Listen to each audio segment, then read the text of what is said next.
Hello and welcome back. I am Saga Stephen, and this is Floridian Future, where we bring together bold thinkers, innovators, and truth tellers to talk about what matters most: freedom, sovereignty, and human autonomy. Today, we're talking about something that's about to land in your backyard, literally, AI data centers. AI data centers are being fast-tracked across America at a pace that should terrify you. They're calling it progress. We're going to show you the price tag. Today, we've got a powerhouse duo joining us. We have Kristen Megan Kelly, who is an is an exposure scientist and industrial hygienist with 24 years in the field, Air Force veteran, former VA radiation and laser safety officer and a self-described loudmouth liberty enforcer, which I love. She calls out human and environmental risks of industrial expansion that nobody else wants to talk about. And we have Tammy K. Clark, who is a court-approved subject matter expert in environmental and occupational health with over 20 years under her belt. She was the federal whistleblower whose Supreme Court testimony stopped the Biden administration's attempted permanent COVID-19 mandate on every business and employee. Thank you. She's been dismantling agency overreach from the inside ever since. Together, they're on a mission to tell the truth about what's happening to our health, our environment, and our rights, no matter who it pisses off. You two ladies are right up my alley. Please welcome Kristen Megan Kelly and Tammy C. Clark. Well, thank you. I Yeah. have to give credit to my sister and my partner in exposing crime here, because it was the two of us whose written briefs and testimony were read in the Supreme Court case. I am so thankful. I was in Minnesota then working at a medical clinic, and I was cheering you on from the peanut gallery, if you were. So let's talk about this. AI data centers. Everybody hears AI data centers. They're being pitched as the future of American infrastructure, jobs, progress, national security. But what's really happening on the ground? If you could just give us like a 30,000-foot view, and then we'll get into more details about each aspect. Go ahead, Tammy? Kristen. I'll let you kick it Well, off. I guess I can kick it off. So basically, what is happening is we have this invisible, and I say invisible because it's yet to be explained, war and a race for the AI, like the best AI in the world. And the thing is that is an inorganic demand. There's no reasoning behind it. And what we have found is it's actually rooted in contracts and issues pushed by Wall Street. This involves, I'm well aware that there are other companies, but the big one is Meta AI and Oracle with a over $500 billion contractual agreement to have these seeded within a certain amount of time, or there's financial penalties. But when we talk So about it really these is all data, about the money. it truly is. But the thing is we want to say up front, we're not against AI. I do think it can be used for evil, and I don't want it to go too far, but it is helpful for small tools in our profession and as a QA QC in medical, especially radiology. But it's not that we're against it. We are against how it's being rolled out, and they are cutting corners that are creating human and environmental impacts for community members. And in our profession, we anticipate, recognize, evaluate, and control health hazards that stem from an occupational and workplace, and make sure that we protect the workers, and also what's happening in the workplace is not impacting community public health, because our whole profession is part of public health. We're just the cooler ones. Right. It's called total worker health. So we are noticing they are cutting corners, and that's what we'll dive into, because there are non-negligible human and environmental impacts that most people are not talking about.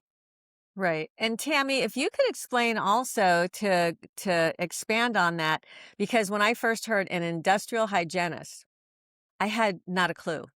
I mean, of course, my first thought is dental hygienist, but no, can you explain industrial hygienist? Yes, and that's funny because Kristen and I, all through COVID, people would say, "Oh, you're an industrial cleaner," and we're like, "No, we're not janitors. No, we do not clean teeth. We are our profession, like Kristen said, it is our job, whether it is in the workplace, whether it is in the community, the public at large, to recognize, anticipate, recognize, evaluate, control any hazards, whether it would be, like I said, health hazard in an occupational setting, or whether it's a environmental issue, because occupational hazards can quickly turn into public health emergencies. For example, we had a plant in Grand Rapids, Michigan, where I was living. They created pool chemicals and they had a chemical gas leak. Well, because of the winds, this occupational exposure quickly turned into a public health and environmental exposure. So it's our jobs then to come in. We have to know the winds. We have to set up cordons. I mean, what are we closing down? Who are we evacuating and where? How far away? So this is what industrial hygienists do. We test things like soil, air, water. We make sure that exposure limits are within safe limits for people. And so this is how we work in a work setting, but this is how we also get involved in things like East Palestine, Ohio, when the train derailment happened. We were there and we were noting they're not using proper testing equipment. They're not properly doing soil, water, and air testing. So it's those sampling measures. It's just all the things that we do in our profession. Most people don't really realize who we are because we work behind the scenes to keep people and the environment safe. And a lot of times you don't know about us till something goes wrong. Right. And thankfully, it's not that you're totally ahead of the curve now, but the AI data centers have gotten such mainstream exposure. And thank you all both for jumping in to try to thwart the threats that are truly coming at us. It's like they're like, oh, but we have to compete with China. Here's my understanding. And we're not talking AI data centers because AI data centers can be small data centers. We're talking the hyperscale AI data centers, and we can go into, you guys can explain the difference. But when the whole thing is like, oh, we're competing against China. Now, China has a total surveillance control grid. Let them win. Let them win. We don't want that. We don't need that.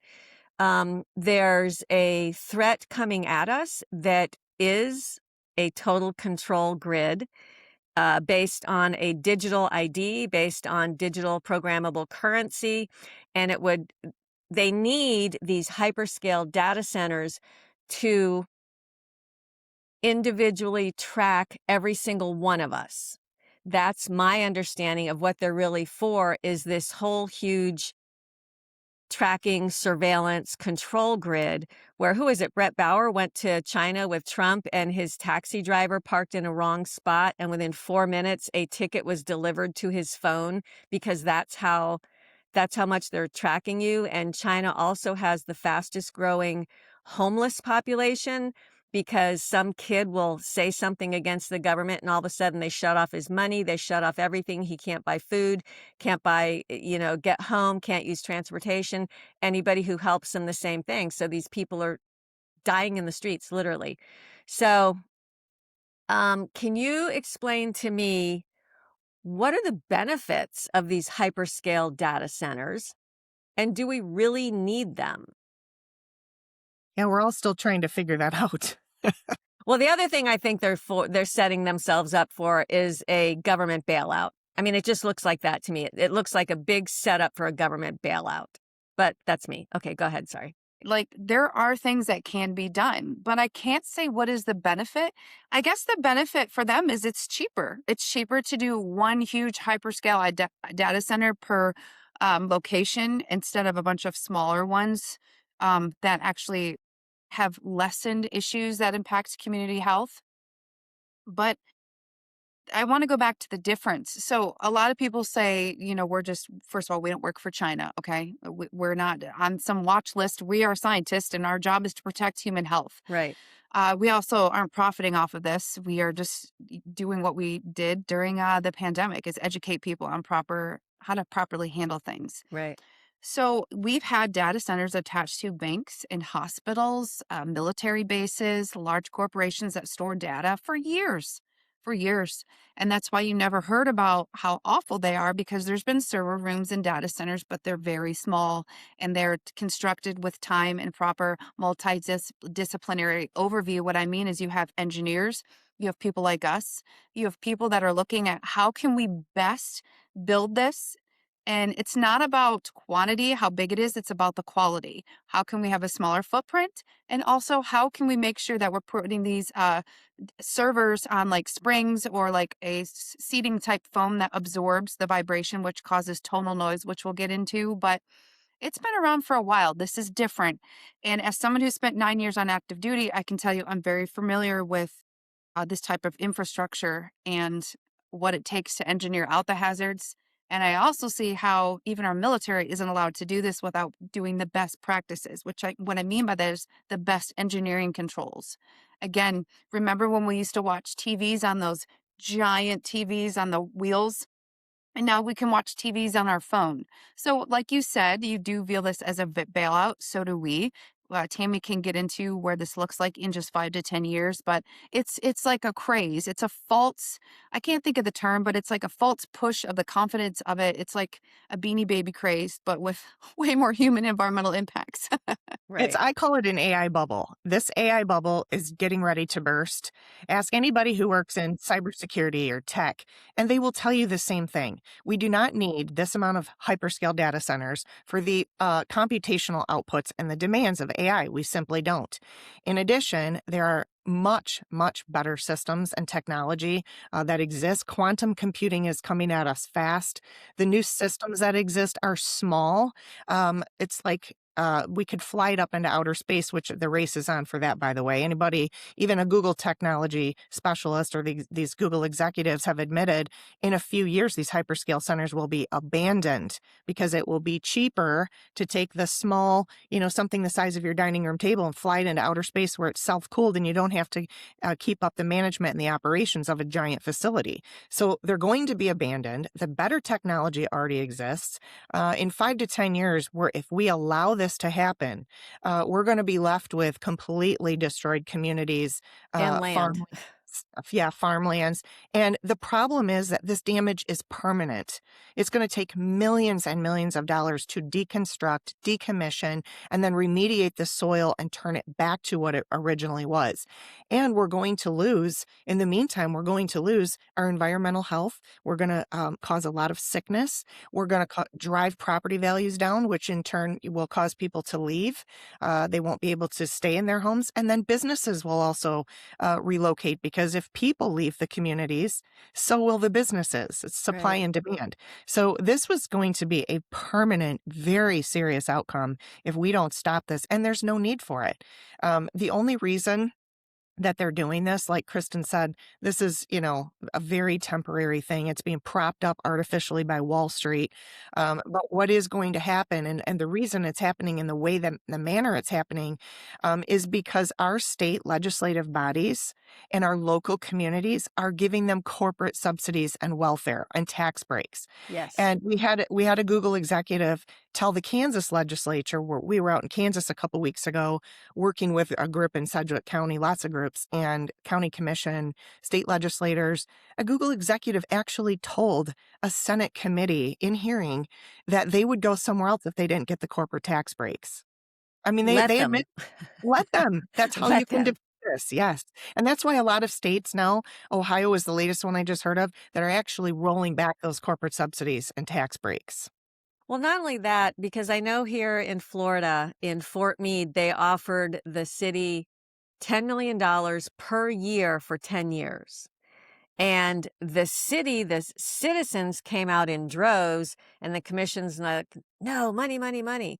And I cannot wrap my head around selling out generational health and well-being for money. I can't do that. I mean, I know. it I know. it blows my mind. So, Well, and it's false.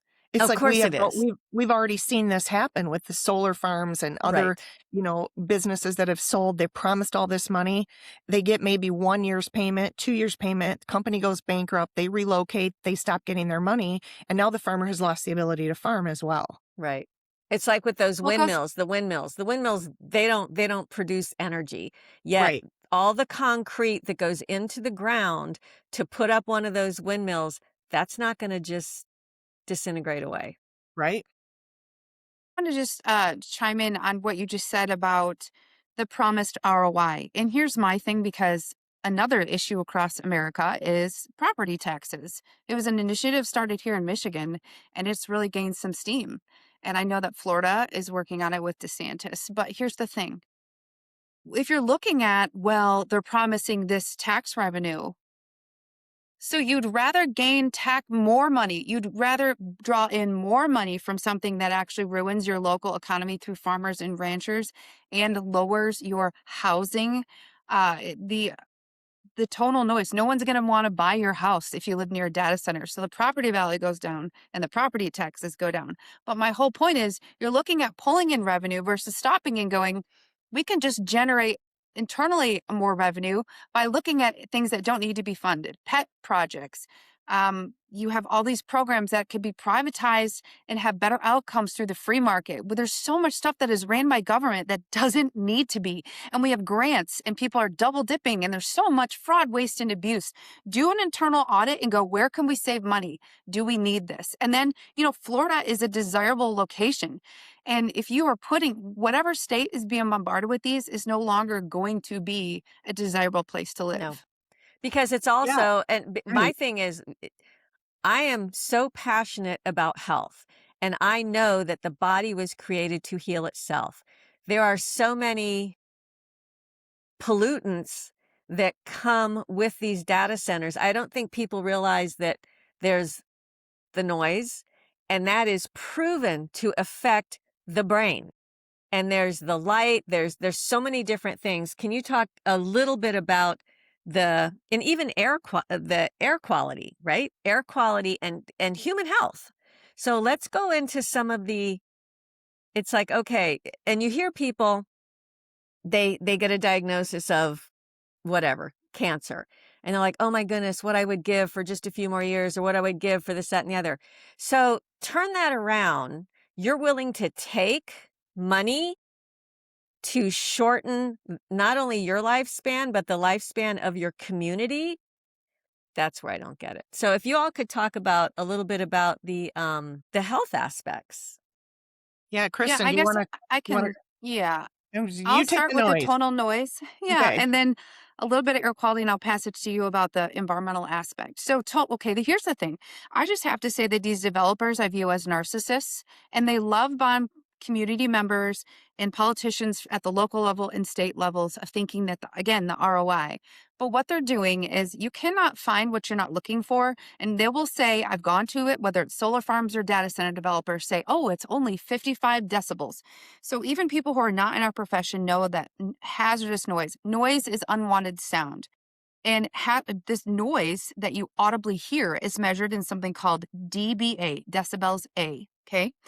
But if you're talking about tonal noise is noise that you feel, not necessarily hear. You may hear a mild hum, but it's biological impact. And like you said, it can affect the brain. Yes, it puts your brain in constant flight or fight mode. When your brain is in constant flight or fight mode, it can cause anxiety, and the stress elevates cortisol levels, and that impacts expectant mothers. It increases maternal fetal heart rates, which can cause early term labor and even low birth weights.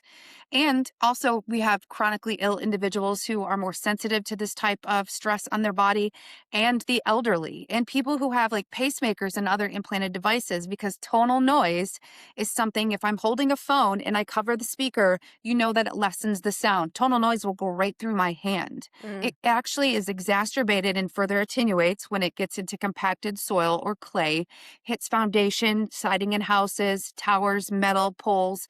I always jokingly tell children, it's like Sonic the Hedgehog, the little cartoon character, when he goes hyperspeed. So tonal noise goes out and it hits a house and it goes ping and it goes to the next house and it just keeps going. And it never stops attenuating because it's 24/7. But I will just close it out with the tonal noise is that even wind can carry tonal noise, because people will ask me, Kristen, what's a safe setback? There isn't one. It's specific on the siting because there are trees and types of soils and nearby adjacent buildings. But tonal noise gets louder at night. It's called nighttime aversion. So the cold air on the ground and the warmer air above makes tonal noise launch further. And then that audible dBA is less, so it makes your body feel it more present. and it's measured in DBC is in Charlie and DBZ for Zulu. And it's called something called octave band analysis. And I'm using those key terms because we'll get into the solutions, but remember that it's how you test it. So, to close out on the tonal noise aspect too, it impacts livestock and animals, your pets, your livestock, and it can lower their libido, which affects their mating cycles and their milk production. And we actually met a large farming veterinarian who said that when there is lowered milk production, when there's changes in behaviors, they have to find the reasoning. And one of the things they do check for when that happens is where are their cortisol levels? And sometimes that's an indicator. So also we'll get into the illumination, but if you're a farmer and you're leasing out a section of your land, well, your farming is impeded because your animals are not producing the output that brings the money into your family. But when we're talking about the air quality real quick, is that you have these diesel generators. Diesel generators are used as backup, and before that are lithium ion batteries, and it gives the generators time to power on, but they have to be tested either monthly or weekly. So the first thing you do when we get into solutions, I'll just give you a quick teaser. Check monthly. Every state's different. Find out if there's anyone applying for diesel generator air permits in large amounts, like 20 plus, because that's the first thing they look at. Because you can't just release something called PM 2.5. It stands for particulate matter that is equal to or less than particulate matter that is 2.5 microns. That is 30 times smaller than a human hair. And the reason it's hazardous because it bypasses filters and can get right into the deep lung. So the only way to control it organically is through dilution. Okay, so that's why you can't have a bunch of companies all releasing PM 2.5 at the same time, or you cannot deal with the demand and your body getting rid of it. And that's already So known the within diesel, the industry, right? yeah, but the diesel generator air permits can be by the hundreds. And they're also loud, so that produces audible hazardous noise. And collectively, this causes like a cumulative impact on the body and the environment, and it's called synergistic toxicity. It doesn't being a toxicant doesn't necessarily, it's a man-made toxin is more like a snake bite. Man-made toxicants, these exposures impact the body. And again, I just want to close my section out by saying all this data to these exposures is grounded in 8-hour work days because it's covered by OSHA and NIOSH, the National Institute of Occupational Safety and Health. Where's the studies? Where's the control measures for the people in the community who are being exposed to this 24/7? Good points. Tammy, you wanted to expand on that? Yeah, and Kristen and I would like to know right now, where's the EPA? The EPA is supposed to be regulating emissions. That's why they have to apply for these diesel generator air permits. But where are they? They regulate the control and the release. That's why industrial areas can only be so large and there can only be the release of so many at each time. It's very carefully controlled and monitored. And right now, all of that is like just going out the window. We are hearing reports of people that live nearby some of these facilities. Their cars, their properties are covered in black soot. I mean, it's like that's what makes it just blows my mind because it feels like this is COVID 2.0, where Kristen and I were losing our minds as respiratory protection experts during COVID when OSHA completely abandoned their own regulatory standards and were guilty of revisionism by not enforcing their own specific regulations and violating them. We're like, what in the world is happening? Where is the EPA? All of a sudden they're silent.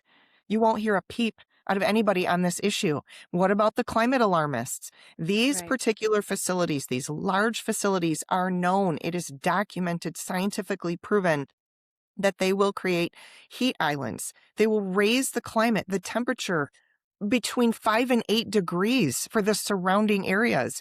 Now, where's all the climate alarmists? You know, like this is insane. It's insane to us because we are government trained experts. A lot of our credentials come through the EPA, OSHA, DOT. And so we know that they know this because they've trained us. And so that's why we became government whistleblowers because we thought, my gosh, if people with our training in our industry do not stand up, the average person out there who doesn't have our training and doesn't know this from their, career background, they don't know. It's very easy to lie to people. And that's what these executives are doing. Let's take the water, for example, to expand on the environmental hazards. They're lying, saying they don't use that much water. We're going to use alternative cooling systems as a closed loop system. Well, you really need to dig into that because that's a lie. If they tell you they're using a glycol-cooled system, a glycol-cooled system still uses 50% water. Now, yes, it's not 100% water, so they'll tell you it's an alternative cooling system, but you got to be careful because they're still using water. And why are they doing that? Because we've handed them the keys to our municipal water supplies, to our aquifers, to our lakes, our rivers, legislatively by buying into their lies and by, like Kristen said, falling for their narcissistic love bombing promises of all this big money.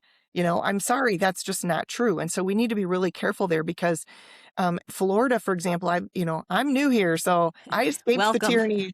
Yeah, I escaped the tyranny of Michigan. I'm a COVID transplant. And, I And we're finally glad got you're down. here. Thank you. Thank you. So I'm joining the fight here in I'm Florida. not. No. Well, come on down. That's what She I left tell her. me. I know, that's Come what on, I you can tell her. join her. We That's what want I you here. That's what I keep saying. Come on down and join me. I don't like murder lizards, so I'm fine. My daughter lives down there, and I pray for her to not get eaten every time she goes on her kayak. Oh my goodness. She's afraid of the alligators. Oh. But anyway, it's so funny. But when I look at the environment in Florida is very unique. Yes. And We're the only Florida, place in the world that has an Everglades. yes. And that's what I've been talking about. The combination of freshwater, saltwater, brackish water, and the high water tables really does make it desirable for data centers. But at the same time, the aquifers here cannot possibly sustain. No, because there's our only so aquifers are much. so dangerously low. They've been low for Yes. decades, and people don't understand that. It's like, oh, Yes. but we get a lot of rain. We would have to have, first of all, they don't understand. Even if we had 50 inches of rain, it doesn't immediately just go down and fill up the aquifer. It has to filter through. So, yes, our aquifers are It goes dangerously low. Yes, and it has to go through that recharge station. And because there's not a lot of fresh water here, it makes it even more dangerous because the demand for the water will go to the data center before homes because that's how it's set up in an emergency. And they're not going to spend the money on desalination here. And so they have to use fresh water because Well, what happens. in Tampa, they actually did get money from the government to build a desal plant, which Yep. they were supposed to have used 24/7. But what they do is they use the regular water, and then once they start to get over their amount, then they'll kick in the desal plant because they save a penny or two. So it's Right. like, no. Right. Anyway, go ahead. But Sorry. that wasn't for data center use, No. though. That was a long, long Right. time ago, just Right. for public consumption. Correct, right. So these data center companies are going where it's cheapest and easiest and they can cut corners despite the fact that there are alternative systems out there, despite the fact that there is newer technology already available. Why would they spend the money when our legislators and our elected representatives are dumb enough to just hand them the keys? Here Right. you go. I Right. mean, so we just look at it like this is insane, and it's really being driven by contracts between Microsoft, OpenAI, Oracle. It's not being driven by a need for more computational outputs. And so that's where we need to hit the brakes on this and say, we need to require, if a data center is going to come in, first of all, no hyperscale data centers are even necessary because of the Period. technology we have. Right. So we are okay with data centers the way that they exist, and they have existed for 20 years, and that's all we need. Shrink your footprint, and then you've got to check the boxes. You've got to make sure that they are not accessing your municipal water, your fresh water, your aquifers in any way, shape, or form. Require them to use an immersion system, geothermal cooled, dielectric system, something completely different, but no water access. Then you need to make sure that they have their own source of power. They are not relying on the power grids that are already strained. That's going to raise our utility costs to support their private industry purposes. No, that should never be allowed. We need to continue through the checkbox and say, then you also need to make sure that you give us whatever, amount we predetermine. It's going to be in the millions of dollars upfront in an escrow account to sit there for decommissioning when you abandon this campus, because it is going to be abandoned. That's a good point. And you're going to leave a community with this, eyesore, and they're not going to have the money to deconstruct, decommission, remediate the soil and the land and the property and turn it back into its original use. So if you go through the box of all these things that we should be requiring of them, they literally will just go away. They'll go somewhere else. Even if they put $1 billion in this fund to deconstruct, would it ever really be able to be deconstructed? Well, it would take a lot of money to turn the soil back into its original healthy state. Right. And we've never dealt with anything like this before, so I really can't even answer that question because the amount, when you're talking like 40,000 acres, the amount of land that they're taking up all over the place, kind of pocketing us in all over, I can't even imagine the amount of money it would take to do that. I mean, it can be done on a smaller scale. We see that all the time with brownfields, abandoned industrial zones. When a company will buy or want to build, one of the real estate requirements is they've got to do a phase 1 study. If they don't pass that, they go to a phase 2 study. They've got to have the environmental studies, and it's got to pass. So then they remediate, and sometimes they'll get, government funds, $40,000, whatever, from the EPA to help remediate. So that can be done, but we've only ever seen it done on a very small individual footprint. Not anything of this size. Right. And it would take, I don't even know if it can be done, to change my mind that this is not being set up for a government bailout. Yeah, I agree. All aims are pointing there. Everything's pointing there.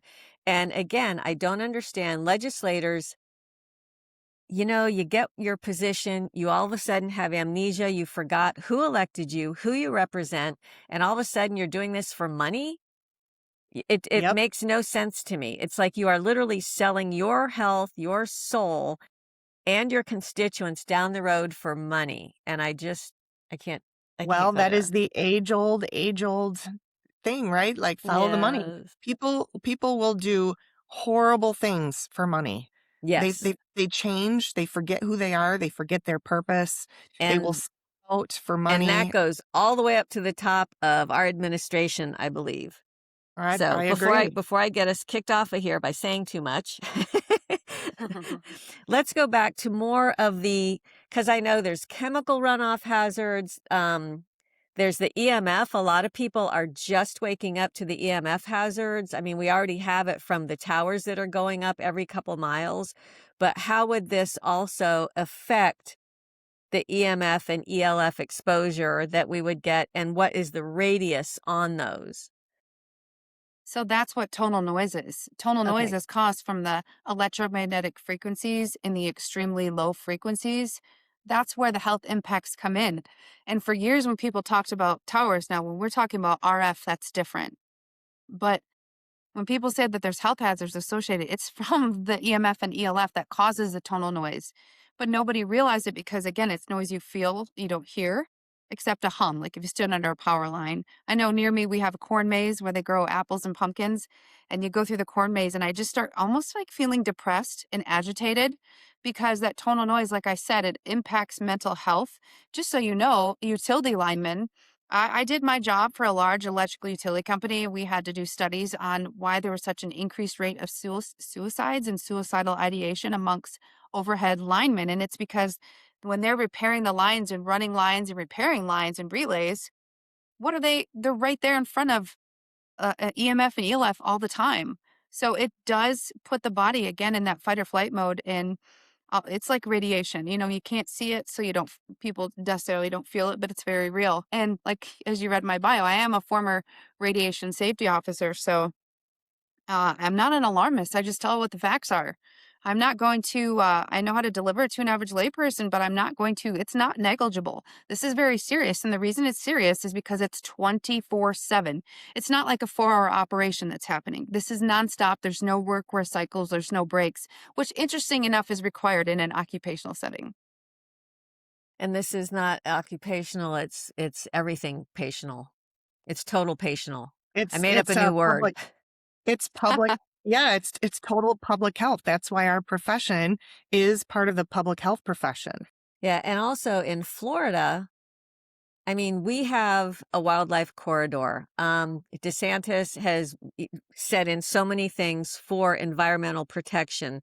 We're the only place in the world that does have uh, the Everglades and so many other beautiful pristine things that make Florida uniquely Florida and unique in the world. So, and also our wildlife. This would disrupt the wildlife, which disrupts the entire ecosystem, and it would slowly, I see, if you just keep disrupting and killing, we're going to end up to be a desert. So, if Yes, you it impacts. Yeah, sorry, it impacts the ecosystem, ecology. It's a Mhm. trickle down effect. Because I just told you what tonal noise does to humans and livestock. It affects birds. It can take birds out of the sky. I mean, this is very real issue. And solar panels on huge solar farms do the same thing. The vibration causes the tonal noise. And you do. That's what we do in this profession is we have to do predictive modeling of like, okay, when will we have an issue? And that's just it. I'm sure you rely on certain birds. I'm sure you rely on certain little critters. I mean, for me, I'd like a mini data center to get rid of the voles and moles that are impacting my pool, my backyard. But no, in all seriousness, it does affect all the natural ways that we rely on. Little mice feed hawks and things. And it's again, Pollinators, your yes, the right. bees, your pollinators, the pollinators. No bees bees, no that food. Hmm? we saw that in Kansas. We had a woman who brought us in to educate the community and legislative bodies, and she has one being right across the street from her being proposed. And she used to raise bees, and she's like, they all went away. She even got a new queen. And we look, and they have put in all these new overhead lines by her. And because Kansas is flat, it was like Tammy and I were really taken aback. We were like, oh my gosh, it was the first time we could actually see the plan because it's the flat land. I mean, where I live, we've got trees everywhere, and you could see the power lines and transformers just going for miles and miles. And, this is why the power companies, a lot of times it's not even the developers that are suing communities who try to stop it. It's the power companies. Oh, God bless them. Yeah, it's a massive, massive plan. We didn't realize how big this issue is and how many years this has all been in the works How many until we years has saw it it. been in the works? At least 10, 15. It has to Yeah, have that's been what I was going to say.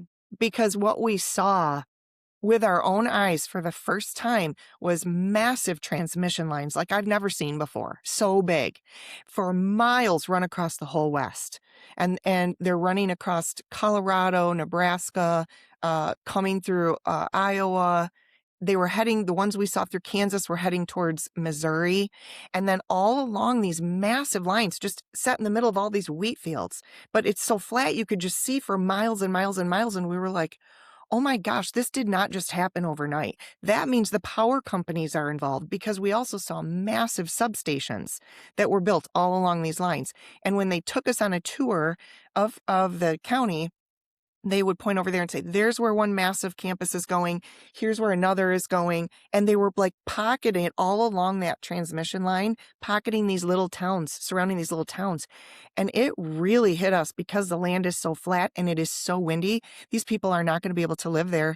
The livestock is going to be driven absolutely crazy. That's why the bees were leaving because of the noise, the vibration, the tonal noise from the transmission lines because they're so massive. Then in addition, the substations create that as well. Now you put these hyperscale data centers around it, it is literally going to destroy their livestock. Their milk production is going to go down. They're not going to want to eat. Like at Kristen, I don't even remember if it was this interview because we've done so many. The cows have been known to bang their heads on the fence posts or on the walls. I mean, it just affects And behavior. horses. Yeah. And so they're not milking, they're not mating, they're, not reproducing. And then the effects on the people, they're not going to be able to live in their homes. We've already heard reports of people who live nearby these facilities or these lines where they have to go sleep in the basement because of the insomnia because they can't sleep. And so we know, we looked at this and we were like, this whole county is going to be abandoned. This is like the It- it- Havana effect on a massive scale. yes. So if we Yes. pull back the layers, there's got to be some kind of a plan that's being followed. Where did this plan come from? Well, we're not afraid to talk about the UN and the WEF's Agenda 2030. Yep, When you there's look that. at everything that's coming together in the way that it is, it is really scary to us because we're not uneducated and uninformed about these things. Okay. And so when you see it like because we went through COVID the way we did in our profession, Hmm. because of what we saw and what we realized that we were involved in something that was way bigger than a virus. Hmm. This is not just about a new disease. No. This is very nefarious at its core. And Yes. that's not conspiracy theory because the government now has the emails from Anthony Fauci and Dr. Ralph Barrick and, University of North Carolina and all of that. I mean, It's just it statement is, of fact. it's all there. They have all the information. And so we now know this is a fact. And we were saying that we suspected, now we know. We have the evidence. Well, we're feeling that same kind of pit in our stomach, that feeling in the pit of your stomach, like something's really wrong here. Well, Because haven't because it's news to me about the transformers, the power lines, all that going through basically the middle of the country. And you're so right. This has been planned for quite a long time.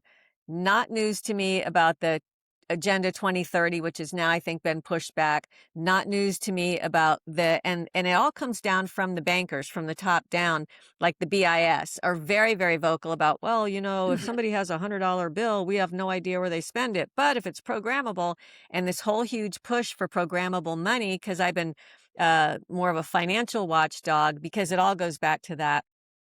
And I don't think people understand that if they get the control grid in and the digital ID and the programmable money, there's no need for legislation, right, period. that's right. And so as we see all this and you see it and they're already so far ahead in their agenda, let's say they're 10 or 15 years into it, what can we do as citizens now to slam the brakes on? I don't know that we can undo the transformers, undo the power grids. Going forward, what can we do as citizens to rise up against this? And if anybody needs to pick a hill to die on, this may be it, because if you don't, you may be dying anyway without meaning. Well, We are creating a oh, sorry, go ahead, Tammy. no, I was just going to say, I don't think people realize that what is coming is permanent. This is Correct. permanent, irreversible harm to both humans and the environment. So if you're going to die on any hill, it should be this one for Yes. sure. But go ahead, Kristen. Yeah, I was just going to say we are working on a one-stop shop. You could call it that resource guide to where people can look at the hazards because the issue is we are credentialed. This is our profession. And when the government is saying, hey, we're putting people on domestic terrorist watch lists who are opposing this, we don't work for China, Kevin O'Leary. Like, we are just people who want to help people regardless of party lines. And that's another beautiful thing in this versus the COVID fight we were in, is that this is not just left or right. This is affecting everybody, even people who have no political affiliation. But the resource guide is going to help people gather the evidence to educate their educators and local government with the cited information and the studies based on the 8-hour time weighted average, because there are no studies showing 24/7 exposure. So you just have to look at that and then go, wow, it's worse 24/7. And also, we are very solution based. So I'll just give you a piece of advice I tell people is the first thing you need to do is update your noise ordinances now. Yes. Update them now, because most people have audible noise, like you can't blast Metallica at midnight on a weekday, at a pool party with your alligators. Um, it's They don't not, like you have people. to respect, you have to respect your neighbors, because what? You're disrupting their quality of life and their sleep, right? Well, tonal noise causes massive sleep disruption and insomnia. So you need to not just do audible noise, you have to understand the language to how to update your noise ordinances. And it's not like what's going to be a 30-page document. We're just giving you surface level, but bold surface level so that you know where to go to look and build from there. Again, checking for those diesel generator air permits is important, but also this is a message, a PSA to the risk averse legislative bodies at the state and local level and the risk averse attorneys. Stop worrying about lawsuits. I understand that you've never had a fight like this before, but we've had places be sued because of it's exclusionary and their zoning does not match their master plan. Update your zoning, restrict this immediately. The problem is that you cannot say that Amazon is the same thing as a biolab or Amazon is the same thing as a huge, giant hyperscale infrastructure. Okay. It uses more power and has more exposures coming out of it than an entire military base. So it's arming people with knowing what to do at their local level and also educating the farmers on these impacts because that's who they're preying on. This, if anyone needs a bailout, it's the farmer bailouts. It's the farmers and the ranchers.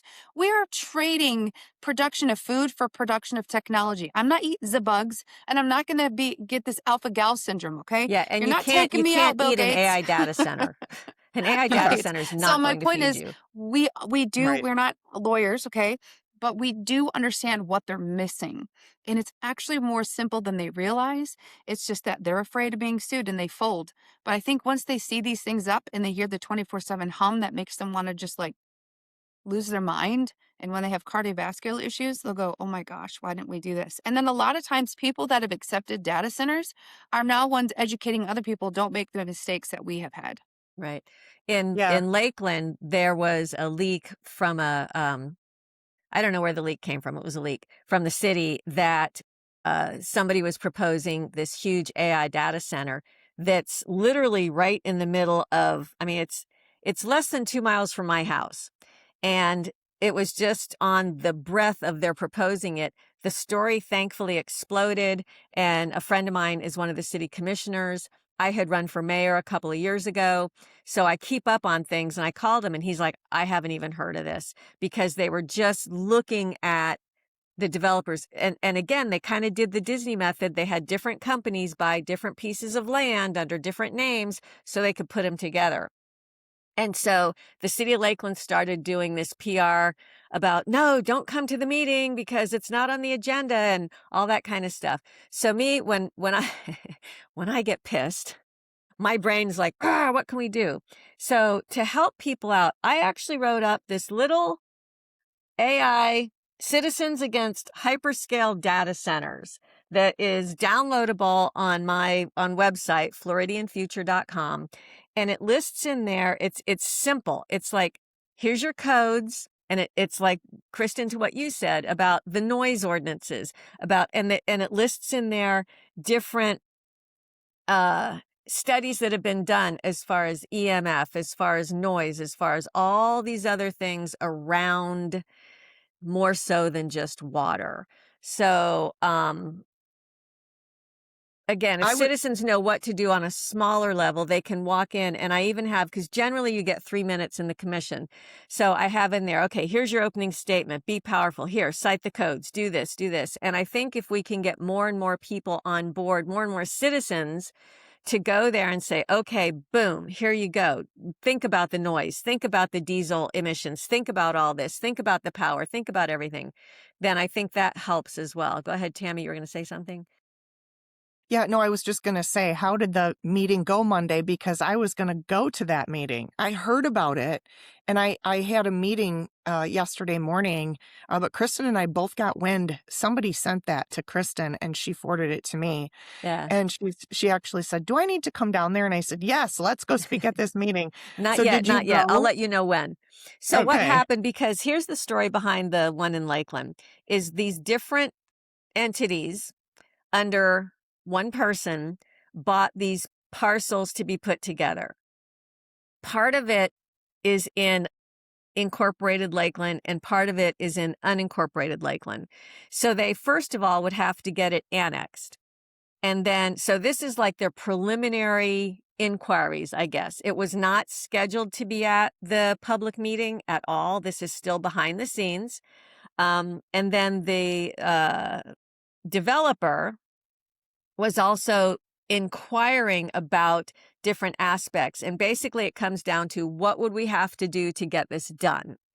And so the next meeting, June 3rd, it's still not on the schedule. However, the people that did show up there and speak out about it, which was great, it was a big letting the city know this is not acceptable. Now, in the city codes, in the permitting codes, they do not have a code for an AI data center.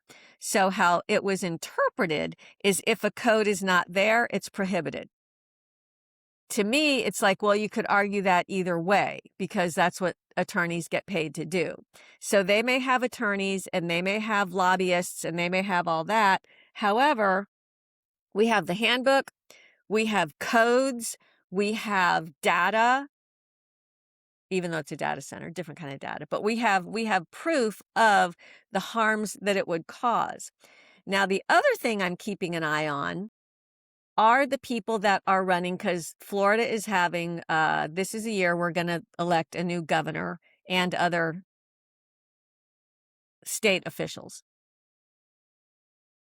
In our governor race, we have most of them saying, well, we need to work with the data centers and look into this. We have one that is a flat, hard no. And I'm telling people voting has consequences. We do not need to keep up with China. Let China win. Let China win. Let them do their surveillance. Let China win. I don't want to keep up with China. They're just big copycats anyway. Oh, Right. That's all they do is copy everything. We don't need to be worried about that here. Right. Well, the thing is, the beauty about America is a country known for creating. Mm-hmm. We have created so many innovative ideas from day one, from the 1700s. America is very, very creative. The other countries around copy. Mm-hmm. So we can still continue to be creative and very, very productive and let them copy. This has already been proven so many places. And my understanding is and please correct me if I'm wrong, I may have misunderstood. In Europe, for instance, they're using more open source AI, which would also cut down on data center usage. For hyperscale, they just don't need it. So, the citizens, you need to get out there you need to let all your elected officials know, from your cities, from your counties, especially from your state. So, have you talked to any of the candidates, and where are you at? Because you're a Florida resident now, so where are you Yes. at with that? I am 100% behind Paul Renner, because Paul Renner is an absolute hardline no. He understands the human and environmental impacts.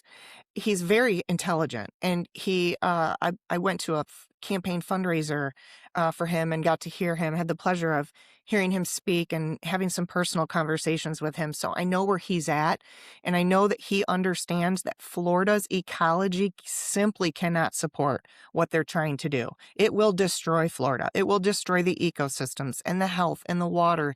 And so he is simply like, no, we're not going to do something that's going to create such harm and damage. And the others, Byron Donalds, I'm very concerned about him because he's kind of spearheading the whole, let's let Florida be the leader in data centers. Well, Right. He doesn't have a clue, but his donor base, if you look at his donor base, they're very much behind this, and he is an opportunist as far as I'm concerned. So I don't care how many times he's on Fox News. Now that I know what I know and where he's at, he doesn't care about Floridians' health and the environmental health of Florida. He cares about his own money. Right. And that's quite obvious with who he's aligned with and his donors and the agenda that he's pushing. So the other thing I want to build on, I looked into some of the other candidates too, but after kind of reviewing everybody and kind of seeing a little bit of wishy-washy with some of them, I know what wishy-washy can turn into real fast with enough money. And so if you're not hard line and you're not principled, and why, I can't get behind a candidate like that because there's just way too much at risk right now. But the other thing I was going to add to what people can do is to run a referendum and recall your board members that are not listening to you. And that's been done very successfully. Kristen and I were involved in the recall of an entire board in Michigan of people that sold their land in backroom deals for undisclosed amounts of money on NDAs. putting their entire community at risk to a Chinese-owned communist battery plant.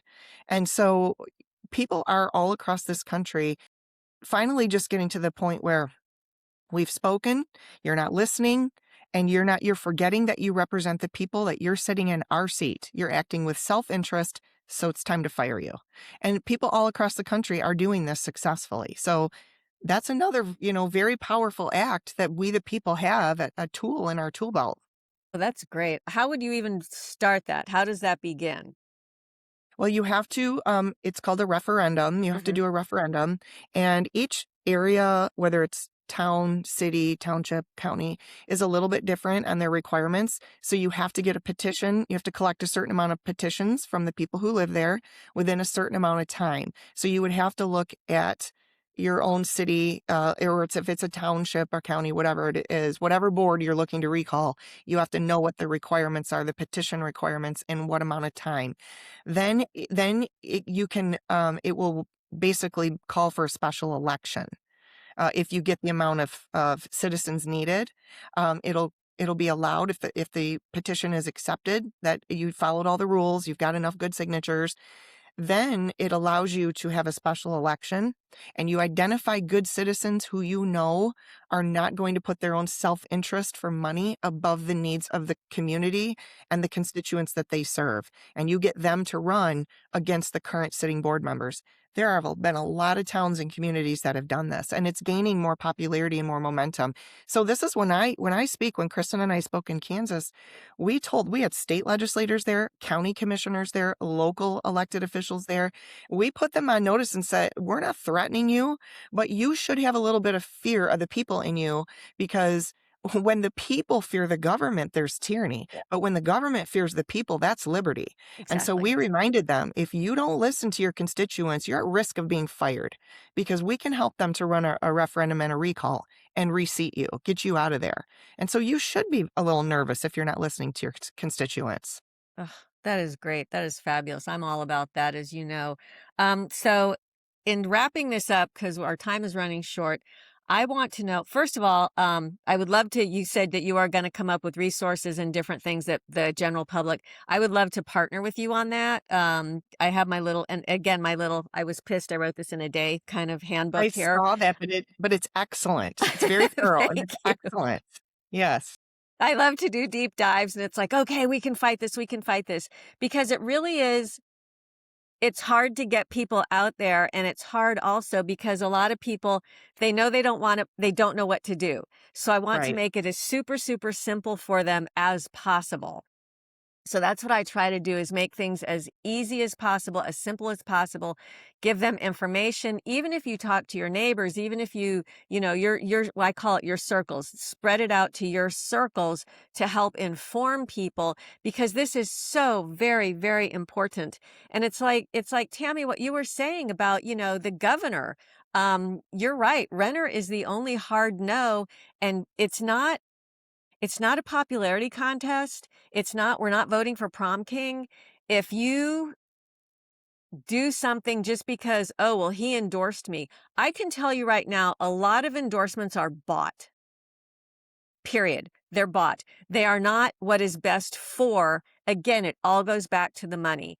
And I want people to hear the information and to think for themselves, because I look at it, maybe it's because I'm a born and raised Floridian. I think our primary is probably the most important race in America right now, because Florida is doing so well as the free state of Florida that if they take us down, they can take down the rest of the country. I didn't mean for this to get into a political debate, but a discussion. However, it is political. It is everything that's happened, everything from those transformers that were planned 15, 20 years ago. That's political. And again, we the people, have the power if we come together. And this is not Republican, this is not Democrat, this is humanity. This is absolute humanity. This is important. Right. And I think that, people need to realize one of the things that we have seen, one of the good things we've seen over the last 6 years, is that people are, as they become aware, they become angry and they're getting activated and engaged.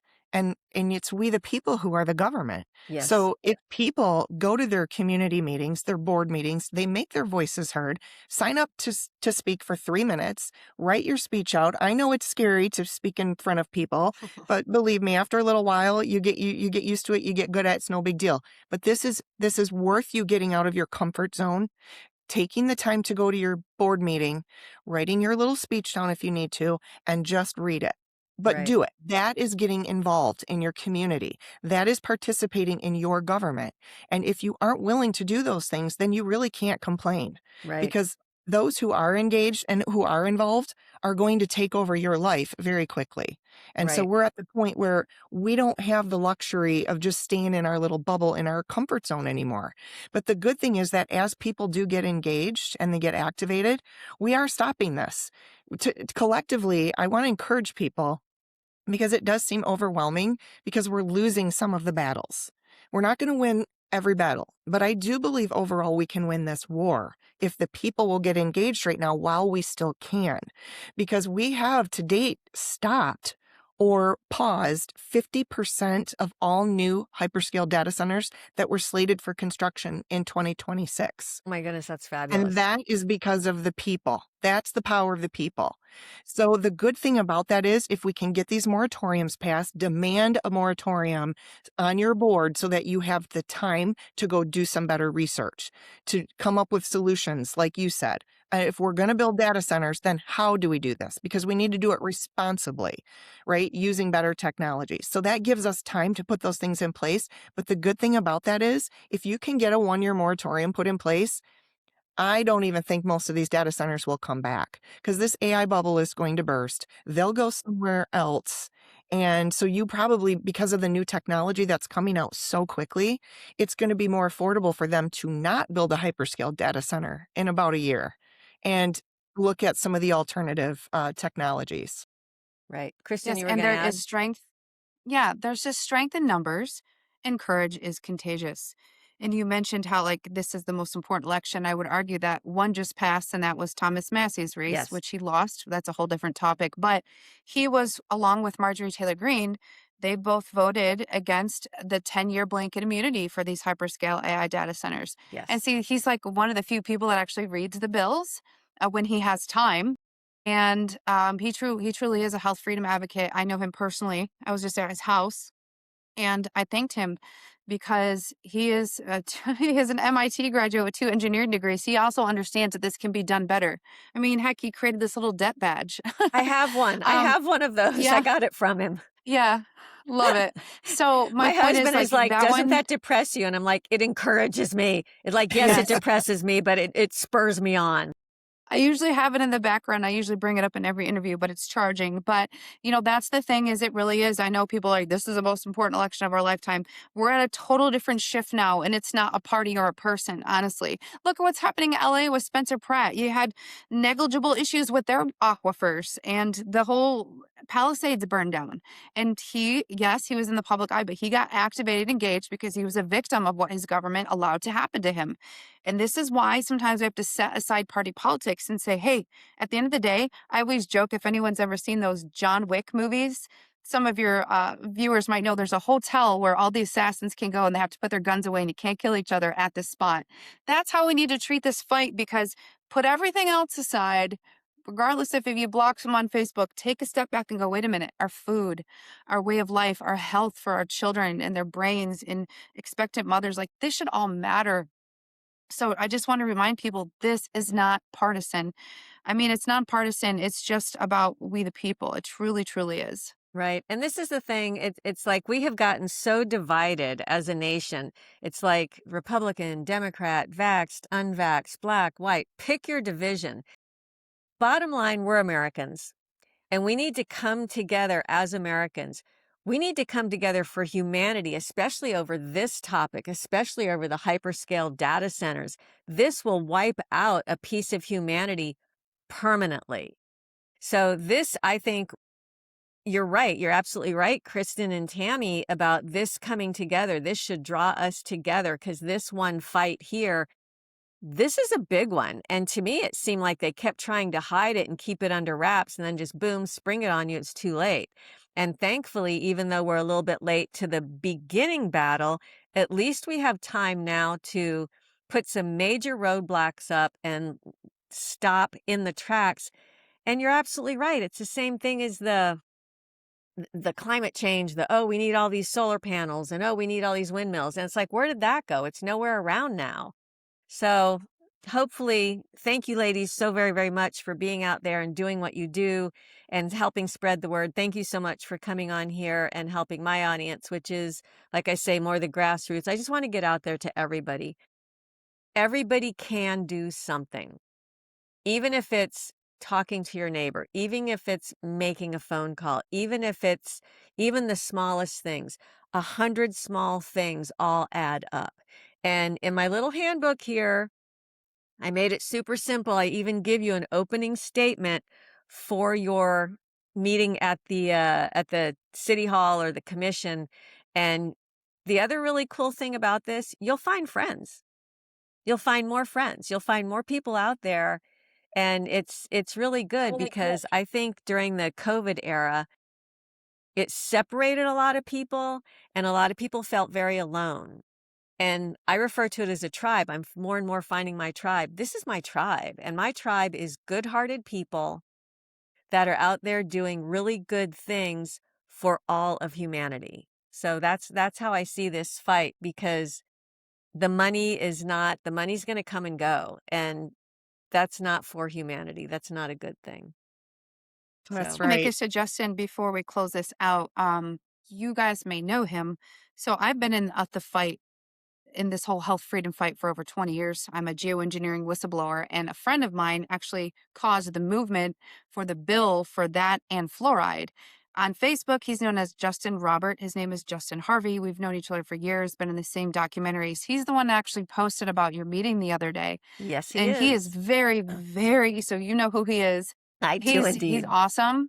And he has his hands in many things, but the environmental health freedom faction, he actually shows up and he does the work. So give him a follow. Justin Robert, Justin Harvey. His name is different on different platforms, but he's a real gem. Yes, he is. He actually, yes, I do know him, and I sent him a copy of the handbook also. He's like, "Oh my goodness, this is great." Because again, it's basic. It's very basic. It helps people understand more. And like I said, once you all get, how would people get in touch with you? Do you all have a website? What do you have? How can we put people in touch with you? Well, first, I want to say it's very hard for us to respond individually to a lot of people because our bandwidth is so full. We're still fighting mandates and have our own private consulting, and we're moms. But we try to put out information and do respond to comments. Okay. On X, I am at Kristen Megan. And on Facebook, there's a lot of other spicy topics there. But on Facebook, it's Kristen Megan Kelly. Kristen Megan is my first name, but I go by Kristen. And that's usually, we try to engage with our followers and supporters as much as possible, but we just ask people to extend us grace because you can't even imagine what our direct messages, emails, Right. and texts look like. Right. Yeah. And on Facebook, my public figure page is Tammy, middle initial K, Clark. And on X, it's Tammy _ middle initial K _ Clark. Okay. And then also people at Florida, you can go to floridianfuture.com, and we have the handbook on there. We will be keeping in touch with Kristen and Tammy, and we'll put updates on things so we can kind of develop a community around there as well. So ladies, thank you so very, very much. The other thing I do want to say is, for those so inclined, please do pray. Pray over Kristen, pray over Tammy, pray over the work they are doing, pray over your leaders, pray over the country, because prayer absolutely matters. It absolutely makes a difference. And I think we need to come together more in that as well. So I just made a post about that exact same thing because Kristen and I always pray privately together before we speak. And somebody in Kansas took a photo of us just kind of tucked in a corner praying. And I posted that because I thought, so many people say to us, I don't know, all I can do is pray. I'm like, that's powerful. You don't Yes. realize the Bible says we fight not against flesh and blood, but how do we fight against the powers and principalities, the evil that's behind all this? Through prayer. And Yes. so I would just second that. Thank you everyone for your prayers. Yes. Thank you all. And thank you, ladies, so very, very much for doing this. All Well, right. thank you for Thank using your you. platform. Oh, my pleasure. My pleasure. All right, ladies. Thank you. Thank you. Bye bye.